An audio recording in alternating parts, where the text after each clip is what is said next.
ரவீந்திரன் துரைசாமி, இப்போ மணியவர்கள் சொன்னதுல யூகிக்க முடியாத ஒரு தன்மை இருக்கு. திமுகவுக்கும் ஒரு தலைவலின்றப்ப நம்பர்ஸ் குறைய வாய்ப்பு இருக்கா? விஜய் ஃபேக்டர்னால இப்ப திமுகவுல 200+ அப்படின்லாம் சொல்றாங்க. அந்த கம்ஃபர்டபிள் அந்த பொசிஷன் வரத தடுத்துருவாரா விஜய்? மணி சொல்லல. 2024 இதே அவையில சொன்னேன்.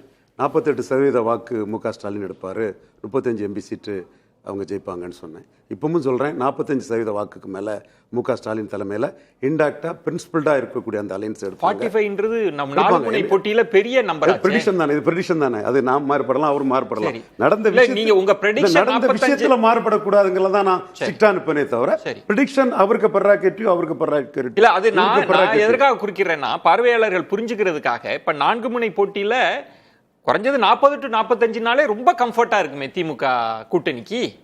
3 சீஃப் மினிஸ்டர் கேண்டிடேட்டும் சேர்ந்து அவர் எடுத்த ஓட்டு எடுக்க முடியாது. 1962 பெருந்தலைவர் காமராஜருக்கு உயரம் இந்திய தலைமுறைக்கு தெரியாது. அந்த உயரத்துல முக ஸ்டாலின் கூட்டணி பலத்தோடு இருக்கிறார். நான் இன்னைக்கு சொல்லல, தொடர்ந்து சொல்லிட்டு இருக்கிறேன். அது மட்டும் இல்ல, விக்கிரவாண்டியிலும் ஈரோடு கிழக்கிலையும் நின்னது சீமானுக்கு லாபம்னு சொல்றேன்ல, நின்று மிகப்பெரிய ஓட்டு எடுத்த ஒரு கன்சல்டேஷனை பண்ணது ஸ்டாலினுக்கும் மிகப்பெரிய லாபம். மற்றவங்க அது இடைத்தேர்தல் தானேன்னு சொல்லிட்டு போவாங்க. அந்த இடைத்தேர்தல் நடந்த பெரிய விஷயங்கள் ஸ்டாலினுக்கு லாபம். இன்னும் சொல்றேன், இவர் விஜய் கூட கூட்டணிக்கு ஆள் வருவாருன்னாரு தம்பி அன்புமணி. 10.5 மையமா வச்சு போனாலும் போவாரே தவிர விஜய் கூட கூட்டணி போக மாட்டாரு. ஓபிஎஸ் கூட்டணின்னா யாரு சீஃப் மினிஸ்டர்ங்கிறதே பிரச்சனை வரும். சோ அதுவும் கூட்டணிக்கு வாய்ப்பு இல்லை. உங்க கருத்தை நான் ஏத்துக்கிறேன். பலம் நிரூபிக்காத ஒருத்தர்கிட்ட உங்க பலம் இவ்வளவுன்னு அறுதிட்டு பலம் நிரூபிச்ச ஒருத்தர் கூட்டணிக்கு போக முடியாது. அதுதான் உண்மை நிலைமை. திருமணி, இப்போ 45% கிட்டத்தட்ட 2019 இருந்து அதுல வேரியேஷன் இருந்தாலும் பண்றாங்க. அப்போ 50 கிராஸ் பண்ணியிருந்தாங்க. அது மினிமம் 40ன்னா கூட கம்ஃபர்டபுளா திமுக அணிக்கு சாதகமா இருக்காதா? கிட்டத்தட்ட 175 to 200 சீட்டு கண்டிப்பா.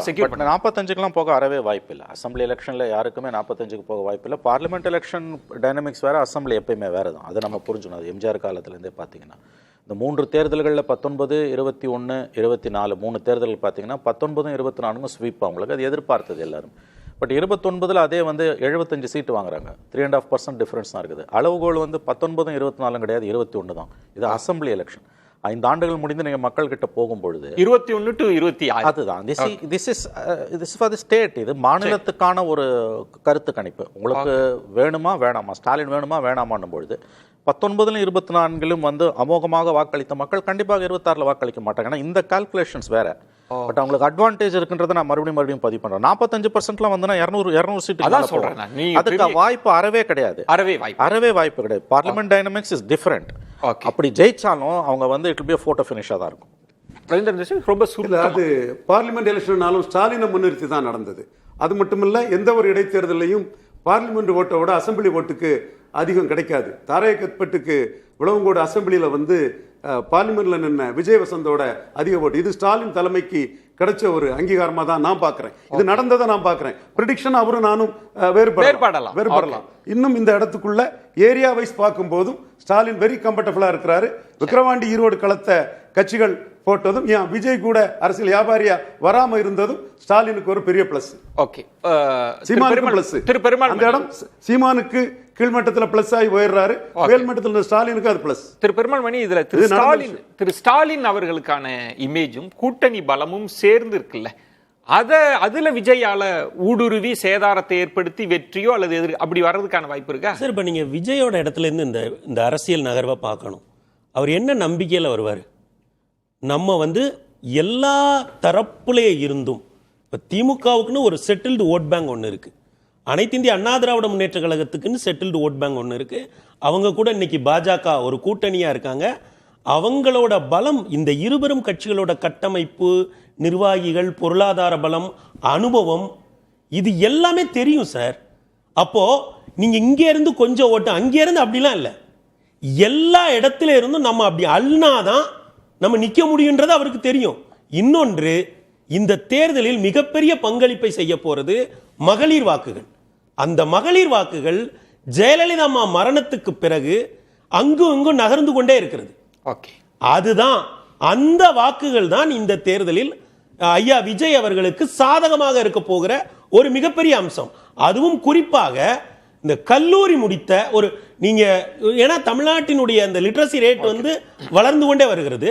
ரெண்டாவது, நீங்க அந்த மகளிர் வாக்குகளோட போக்க 2011 தேர்தல், 16 தேர்தல், 21 தேர்தல், 26 தேர்தல் இப்படி அனலைஸ் பண்ணீங்கன்னா அதுல ஒரு நிலையில்லாத தன்மை இருக்கு.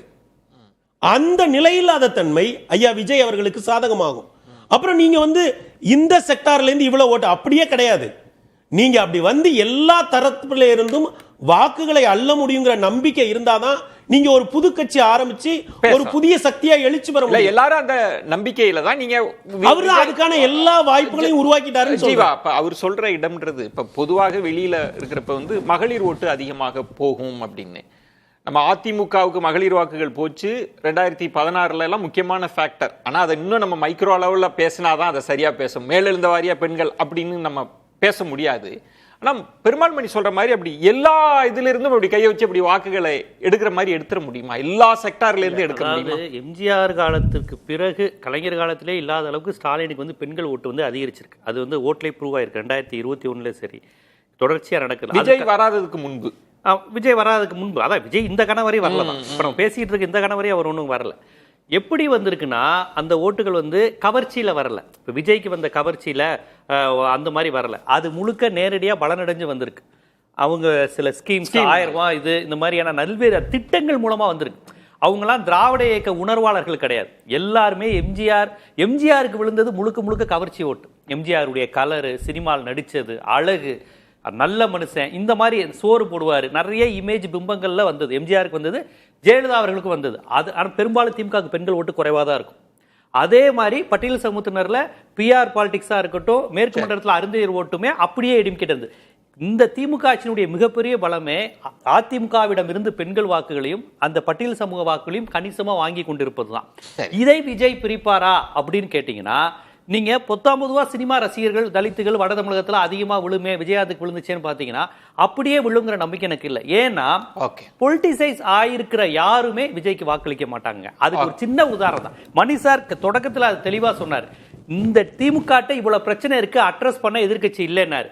ஆனா விஜய்க்கு வந்த கூட்டம் அதை அட்ரஸ் பண்ணி அதை உணர்ந்து மாற்றி ஓட்டு போடுமா அப்படிங்கிற கேள்விதான் இருக்கு. அங்க வந்து யாருக்காது இவர் சொன்ன இந்த ஆட்சி இப்படி மோசமா யாரா ஒருத்தர் திமுக விமர்சிச்சாங்களா, ஒன்றிய அரசை விமர்சிச்சாங்களா, இந்த ஸ்டாலின் கவர்மெண்ட் அப்படி யாருமே அன்னைக்கு பேசலையே. வந்தவங்க எல்லாம் விஜய தொட்டேன் விஜய பார்த்துட்டேன்னு பேசுறாங்க. ஆனா விஜயாந்த் கட்சிக்கு வந்தவங்களுக்கு கொஞ்சமாவது ஒரு அரசியல் உணர்வு இருந்தது. திமுகவும் சரியில்லை, அதிமுக பேசலாம். அந்த உணர்வு இந்த இதுல நான் பார்க்கல. இறுதி சுற்று எல்லாம் சுருக்கமா அப்படி முத்தாய்ப்பா பேசலாம். விஜய் முன்னுள்ள சவால் சாத்தியங்கள்ன்றதுல நீங்க எப்படி சம பண்ணுவீங்க திரு மணி? சவால் பெரிய சவால் இருக்குது. ஏன்னா அவர் ஒரே நேரத்தில் எல்லாரையும் பகச்சுக்கிற மாதிரிலாம் பேசுறாரு, அதெல்லாம் முடியாது. பட் எப்படி பார்த்தாலும் ஃபைனலாக சொல்றதுன்னா வந்து என்னதான் செல்வாக்கு இருந்தாலும் கூட்டணி இல்லாமல் அவரால் வீழ்த்த முடியாது. கூட்டணி போனார்னா வீழ்த்த முடியும் ஆட்சியாளர்களை. பட் தனியாக போனார்னா திமுகவுக்கு ஒரு பெரிய தலைவலியை ஏற்படுத்த முடியும். இல் பி a ப்ராப்ளம். அதில் எந்த சந்தேகமும் இல்லை. ஜீவா சுருக்கமா இல்ல, திமுக தமிழ்நாட்டில் இப்போ ஒரு எதிர்கட்சிகள் ரொம்ப வீரியம் இல்லாமல் இருக்குங்கிறது தான் அந்த கூட்டத்தினுடைய இது. திமுகவுக்கு எதிர்ப்பு இருக்கு, ஆனால் எதிர்ப்புக்கான அதை இல்லைன்னு அதை வந்து விஜய் நிவர்த்தி செய்வார்னா அதையும் முழுமைப்படுத்த மாட்டார். ஏன்னா அந்த கட்டமைப்போ அதுக்கான நபர்களும் அவங்களுக்கு கிடையாது. வெறும் இந்த ஒற்றை தலைமை கவர்ச்சி தலைமையில மட்டும் அதை நிவர்த்தி செய்ய முடியாது. இவங்க முன்னுதாரணம் காமிக்கிற எம்ஜிஆர் விஜயகாந்த் வந்து அவங்க ஒற்றை பிம்பம் இல்லை. அவங்களை சுற்றி 2ஆம் கட்ட தலைவர்கள், நிர்வாகிகள், கட்டமைப்புன்னு திமுகவினுடைய அதே ஸ்டைல் அங்கே இருந்ததுனால தான் வெற்றி பெற முடிஞ்சு. ஓகே, பெருமாள்மணி அவர் ரொம்ப நிதானமாக வருகிறார். ஒரு சினிமா கதாநாயகனாக இருந்து ஒரு அரசியல் தலைவராக மாறுவதில் உள்ள சவால்களை அவர் புரிந்து கொண்டு செயல்படுகிறார் என்பதை அவர் கட்சி ஆரம்பித்த நாளிலிருந்து உள்ள நடவடிக்கைகளை நாம் உன்னிப்பாக கவனித்தாலே தெரியும்.